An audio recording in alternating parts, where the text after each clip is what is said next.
ജീവമാത കാരുണ്യഭവന്റെ പേരിൽ ഉദയഗിരിജ നടത്തിയ തട്ടിപ്പും വെട്ടിപ്പും എന്തിന് കൊലപാതകം വരെ ഇപ്പോൾ സോഷ്യൽ മീഡിയയിലൂടെ പുറത്തു വരികയാണ്. അതിനെതിരെ പോലീസ് കേസെടുത്തു കഴിഞ്ഞു. ഇതിനോടകം തന്നെ ഉദയഗിരിജയും മകൻ വിഷ്ണുവും ഒളിവിൽ പോയിരിക്കുന്നു. അനാഥാലയം എന്ന പേരിൽ തുടങ്ങിയ ആ സ്ഥാപനം നിർത്തുന്നു എന്ന് പറഞ്ഞ് ഉദയഗിരിജ കഴിഞ്ഞ ദിവസം തന്നെ ശിശുക്ഷേമ വകുപ്പിന് കത്തയച്ചിരുന്നു.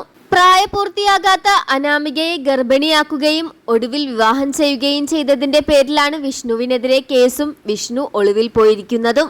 എല്ലാത്തിനും ഒടുവിൽ നഷ്ടം സംഭവിച്ചത് അനാമികയ്ക്ക് മാത്രം. വെറും 18 വയസ്സ് മാത്രം പ്രായം.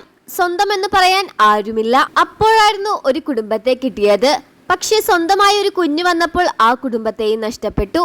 എപ്പോൾ വേണമെങ്കിലും ഭർത്താവ് വിഷ്ണുവിനെ പോലീസ് അറസ്റ്റ് ചെയ്യും. വീണ്ടും ആ പെൺകുട്ടി അനാഥയാകുന്നു. അതിന്റെ അവസ്ഥ മാത്രം ആലോചിക്കുമ്പോഴാണ് സങ്കടമെന്ന് സോഷ്യൽ മീഡിയ പറയുന്നു. 7-ാം മാസമാണ് പ്രസവിച്ചത് എന്ന് സോഷ്യൽ മീഡിയയിൽ വന്ന് പറയുകയും അത് വീഡിയോ ഇട്ട് നാടാകെ വിളമ്പുകയും ചെയ്തു.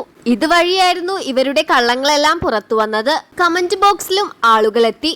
പിന്നീട് ഇവരെക്കുറിച്ചും ഇവരുടെ മകനെക്കുറിച്ചും എന്തിന് ഇവരുടെ അനാഥാലയത്തെ പറ്റിയുള്ള വാർത്തകൾ വരെ പുറത്തു വന്നു. ഇതോടുകൂടി ഉദയഗിരിജയുടെ ഇത്തരം കള്ളത്തരങ്ങളെല്ലാം കയ്യോടെ പൂട്ടി.